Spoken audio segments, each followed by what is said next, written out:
Oi pessoal, tudo bom? Hoje eu vim compartilhar com vocês algumas técnicas e alguns instrumentais sobre yoga e meditação. Muitas das vezes a gente sente dificuldade em meditar sem nem menos saber como e de que jeito a gente faz isso. Algumas vezes a gente tem a informação de que meditar é parar o pensamento. Outras vezes vem à nossa cabeça a ideia de que meditar é deixar os pensamentos escoarem.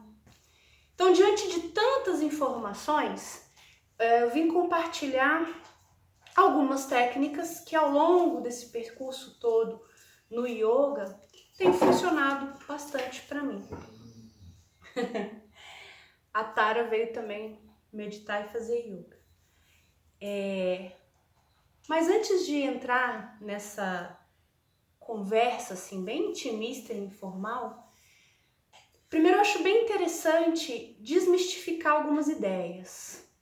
Sobretudo a ideia de que meditação e yoga são elementos distintos, quando a meditação é um elemento componente, é um membro componente do yoga.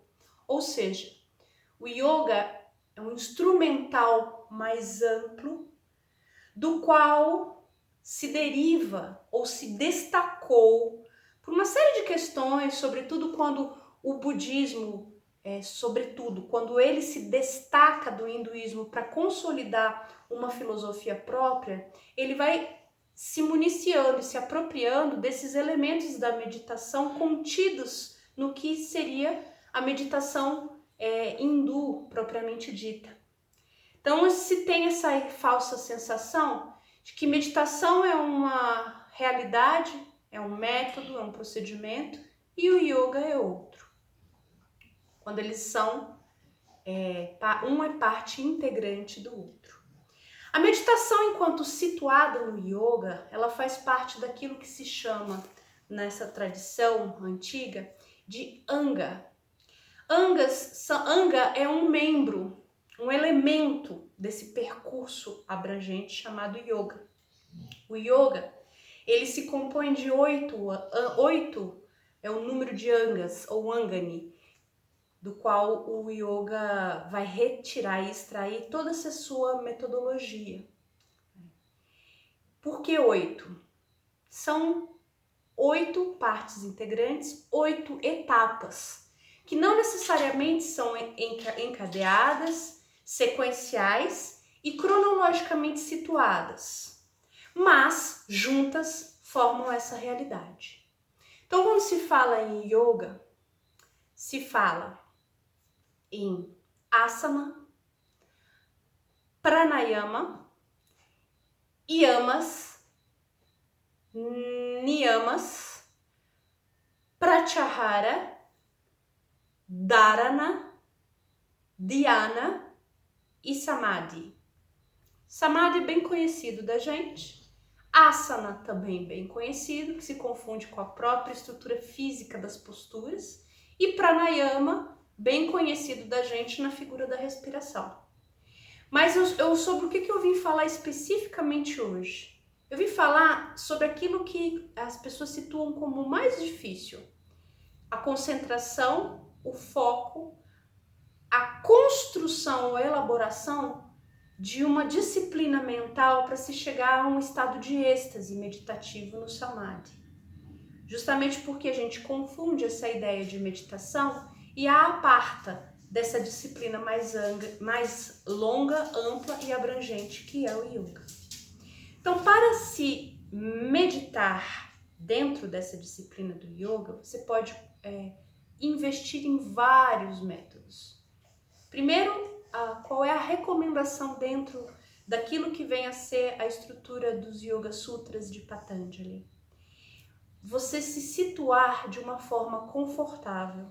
Aliás, a palavra asana, que é um dos angas do yoga, significa assento confortável. Então, muitas pessoas têm o hábito de fazer uma construção, por exemplo, aqui num Padmasana, uma meia postura de lótus. Por que essa estrutura fechada com as pernas cruzadas? Tem um sentido anatômico, fisiológico e até mesmo energético. Quando a gente se encontra com as pernas assim, nós estamos fechando um circuito energético. E ao mesmo tempo, em termos anatômicos e fisiológicos, aqui eu estou favorecendo um estado de calmaria no que diz respeito à circulação.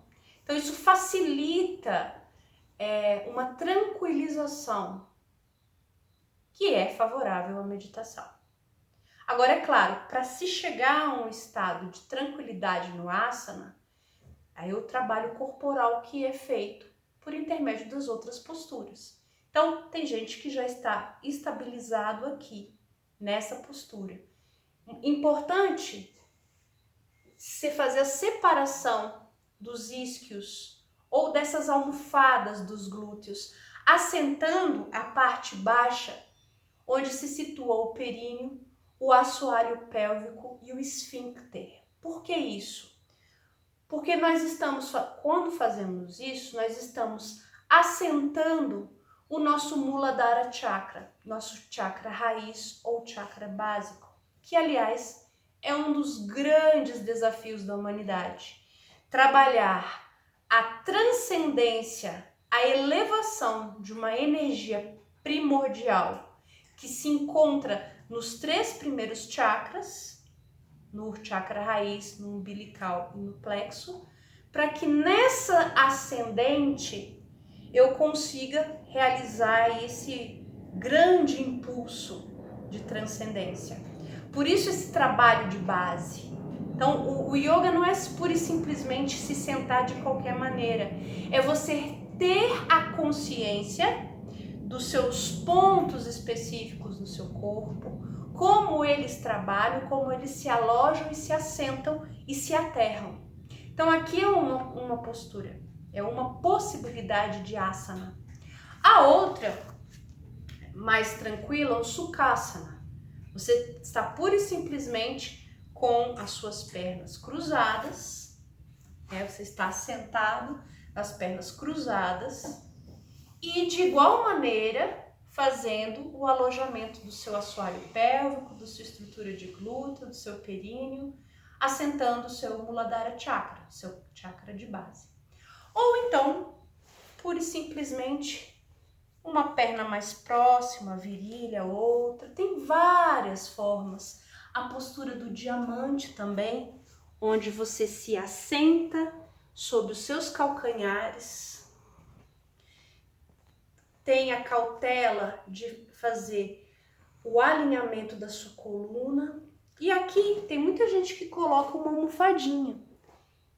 Que essa postura aqui, ela tem mais do que um conforto.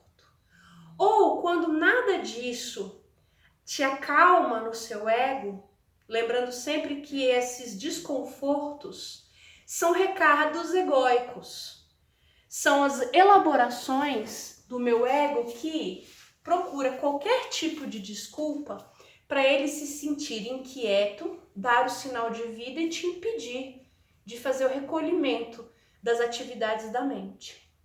Então, você pode optar em um primeiro momento em se alojar de uma forma onde você impacte menos esse grande ego sabotador que reside dentro da gente, ou então aos poucos ir se desafiando e internamente dialogando com o ego no sentido de desarticular essas artimanhas que ele faz para que a gente se desfoque desse objetivo. Então, feitas essas primeiras dicas, considerações sobre esse primeiro momento de um asana, de um conforto na postura, qual é o segundo aspecto? Ou uma forma de a gente prosseguir nesse mergulho meditativo? Trazendo a atenção para a nossa respiração. A respiração iógica é uma respiração abdominal e quando completa, ela é ascensional. Ela preenche o abdômen, sobe, preenche o tórax, sobe, preenche a clavícula. Aqui nós temos quase 60% da nossa respiração, 30% da nossa respiração e 10% uma respiração bem afoita. Por isso que respirar por aqui é uma certeza de afoiteza e ansiedade. Ao passo que respirar abdominalmente, inspirando, inalando o ar, ampliando o abdômen e ao exalar, contraindo o abdômen e de repente até mesmo o assoalho pélvico, esfíncter, bexiga, eu estou planificando e estou aproveitando mais a minha capacidade respiratória, trazendo prana e preenchendo o meu corpo internamente com essa estrutura prânica que vai fazer essa reciclagem energética dentro de mim. Fazendo essa observação, ou trazendo o foco dessa observação, a gente começa a trabalhar um segundo anga, que é o pranayama, que é o fluxo de movimentação do prana nessa ondulação, nesse ir e vir que lembra subidas e descidas de uma onda no mar ou de uma onda numa superfície de um lago. Porque tudo no universo é essa reverberação ondulatória. E o nosso corpo, como parte integrante desse universo, desse cosmos, não seria diferente. Nós oscilamos numa estrutura ondulatória que ora é dissintônica, ora é sintônica, ora ela sobresta. E fica na sensação aí do vazio e da quietude, que esse é o motivo. A gente chegar a um estado onde essas oscilações não fazem mais sentido, porque nós extrapolamos essa esfera de sensorialidade que bagunça a nossa mente, bagunça o nosso corpo e os nossos sentidos. Então, quando a gente fala em pranayama, a gente está observando esse fluxo ondulatório. E para meditar ou para fazer yoga, o ponto central é a respiração. A respiração é o comandante. E dentro da respiração, a gente vai trazendo os demais elementos. Por exemplo, no caso do yoga, nós vamos trazendo as posturas para se harmonizarem a respiração. No caso da meditação, nós vamos trazendo aquela sensação de que a gente está pensando na conta de água do futuro ou está pensando no ex-namorado no passado para a respiração do presente. Então, a respiração, no final, ela é uma grande âncora dentro de um processo meditativo e dentro do processo do yoga. Então, a partir dela, nós começamos aí a trazer essa atenção, essa percepção. Então, respirando, elevando, trazendo o ar para o abdômen e exalando, esvaziando o abdômen, a gente começa a entrar nessa calmaria. O fluxo do bombeamento do coração também fica mais lento, fica mais calmo. E no segundo momento, nós vamos para um outro anga chamado Pratyahara. Pratyahara é o recolhimento dos sentidos, dos nossos 5 sentidos. Audição, visão, tato, paladar e olfato. Porque são esses 5 sentidos que nos desviam o foco, porque eles fazem com que nós nos identifiquemos o tempo inteiro com o externo e não nos recolhamos dentro da nossa internalidade. Então, quando a gente fala em Pratyahara e dentro de um processo meditativo ou uma prática de yoga, a instrução que é dada pelo professor, pela instrutora, enfim, é no sentido da gente atentar no primeiro momento para os nossos sentidos e aos poucos nós indo nos dissociar deles. Vou dar um grande exemplo. Por isso que os cachorros estão aqui, inclusive uma roncando. Como que eu trabalho isso em Pratyahara, né? Pra gente não ficar assim, né? Meditando, aí vem a mosca, aí a mosca passa pela gente, a gente fica com vontade de matar a mosca. Ou o cachorro está roncando e eu, entre aspas, não consigo meditar porque o cachorro está roncando. Então veja, eu estou colocando aqui a responsabilização num mecanismo externo, cachorro roncando, quando o que me atrela ao externo é a identificação que eu faço com esse apego pela ojeriza, no caso. Não quero que esse cachorro ronque, eu não quero que a mosca se aproxime. É o estado de indiferença no pratyahara, quando eu recolho o meu sentido, que marca pra gente esse desalojamento, esse distanciamento que faz com que a gente tenha indiferença. Uma bomba atômica pode cair na minha cabeça, que em pratyahara, recolhida e desapegada desses sentidos, isso não vai abalar. Então essa é uma construção. Como é que a gente faz isso? Primeiro sentido que a gente pode recolher, fechando os olhos. É possível meditar também de olhos abertos? Sim, é possível. É só uma técnica. Então, fechando os olhos, eu começo primeiro a recolher esse primeiro sentido, que é a sensorialidade da visão. Eu vou ter a última imagem mental gravada nessa minha tela ocular. E aos poucos, isso vai sendo substituído pela essa sensação de enevoamento.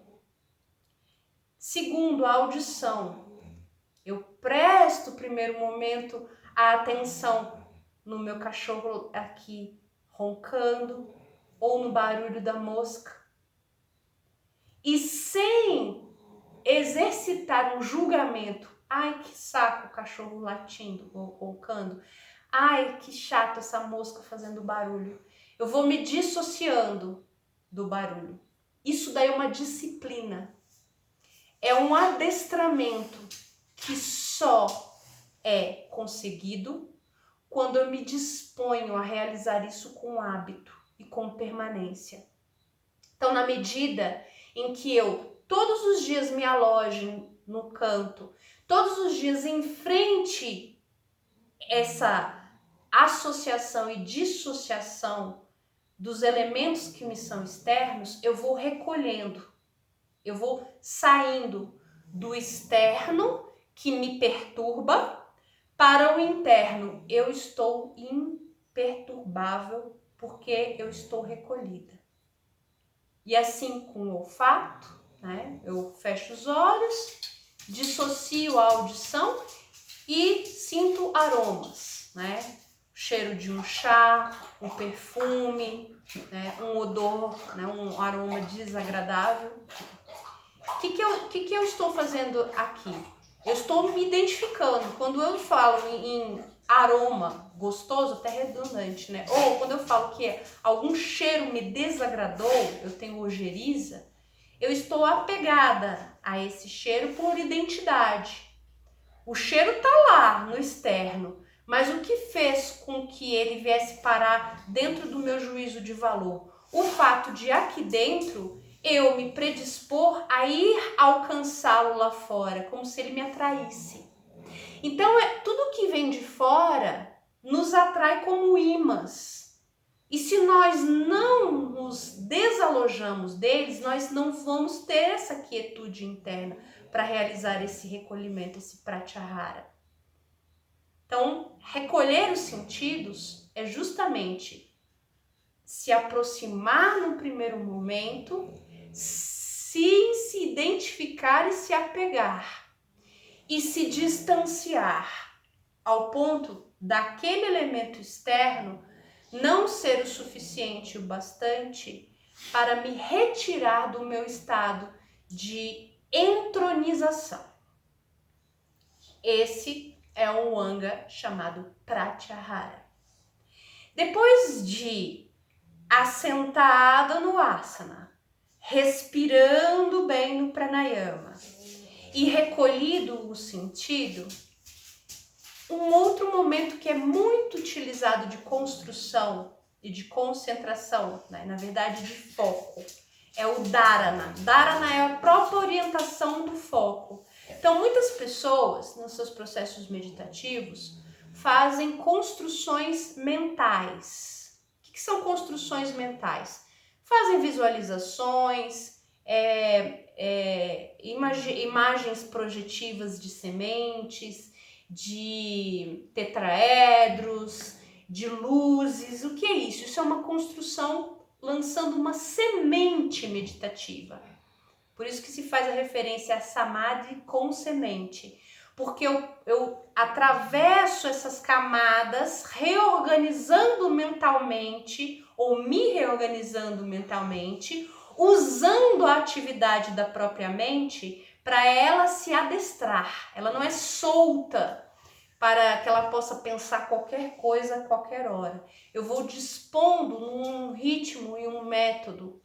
Por exemplo, há quem visualize no Ajna Chakra, na região situada entre os olhos, uma intensa luminosidade, ou uma semente, ou um triângulo, ou qualquer outra forma geométrica, uma flor de lótus, não importa. Isso é uma forma, é um impulso, uma catapulta. É como se fosse um gatilho subconsciencial, onde eu aciono essa figura para fazer a construção desse foco de orientação para onde vai a minha meditação. Então eu posso estar aqui, recolher os sentidos e na instrução sugerir que você preste e encaminhe o foco da sua atenção para a região situada entre seus olhos, no Ajna Chakra, visualizando aí uma tela mental branca, onde você desenha uma semente onde você registra a quietude do seu estado de alma. Na medida em que o instrutor vai fazendo referência a isso ou outros aportes, você vai construindo aqui. Então é uma atitude de construção mental, o dharana, nessa camada subsequencial, para aí sim começar o dhyana, que é um processo, o início desse processo meditativo mais profundo, onde eu estou atemporalmente e espacialmente. E aí é o grande desafio. Quando eu começo a entrar nesse fluxo, aí vem uma bolha de pensamento falando na conta que tem que apagar amanhã, outra bolha de pensamento falando o que você precisa fazer no seu trabalho. Não tem problema, são bolhas. São águas, como águas caudalosas de um rio, que vêm e passam por você. Quando você entra no rio, você sente a água indo embora. Você não consegue apreender a água. Assim é a ideia com os pensamentos. Eu não consigo de imediato parar de pensar. Aliás, a ideia de parar de pensar já é um pensamento. O que a gente faz é trazer a atenção para esses elementos, sobretudo para a respiração. E com essa ancoragem da respiração e esse recolhimento, se começar a fazer esse desalojamento dessa sensorialidade, desses aspectos externos. O dhyana é isso. E quando você começa a entrar num fluxo, aí você vai... Muita gente faz referência a ver luzes, ter experiências extrasensoriais. Isso é muito importante. Nos Yoga Sutra de Patanjali, ele faz menção a isso até mesmo como atividades da própria mente, né? Atividades que nos tiram do estado meditativo, e na verdade seriam atividades que estão intrinsecamente relacionadas com processos de autoilusão. Não estou querendo dizer com isso que a pessoa que vai meditar não tenha experiências extrafísicas, espirituais, sensoriais. Só estou chamando a atenção para o fato e para a necessidade de se mergulhar profundamente no seu processo interno para você checar onde você se engana, onde o seu colorido do seu simbólico, desde o útero materno, está introduzindo em você um desvio de rota na sua meditação, imprimindo em você uma falsa crença. A meditação elimina essas falsas crenças. Por isso que é tão difícil para as pessoas meditar. Porque é mais fácil se deixar condicionado pelas falsas crenças externas à minha natureza, ao meu Atma, do que mergulhar profundamente e descascar essas camadas das cebolas ou da cebola para se chegar a uma vacuidade, a um fluxo onde isso aqui não mais existe. Eu estou desalojada disso no processo meditativo. Que quando começa a figura do Samprajnata, eu começo a perceber luzes e depois se alavanca e se transcende esse estado como uma espécie de colchão lá em cima, bem leve, onde só existe ou só há uma mega consciência, que para alguns chega na figura do Samadhi, que é a figura do êxtase meditativo. Não dá para eu dizer aqui ou compartilhar com você o Samadhi, porque obviamente ele vem no recolhimento e no silêncio. Mas eu espero que tenha ficado mais ou menos tranquila essa ideia de que nesse percurso, nessa ancoragem que a gente fez, é um processo que passa por métodos, elementos e passos. Quando você os realiza com disciplina e foco, você lá na frente cultivando isso, você já alavanca o seu processo meditativo. E com isso, o seu encontro com a sua real natureza.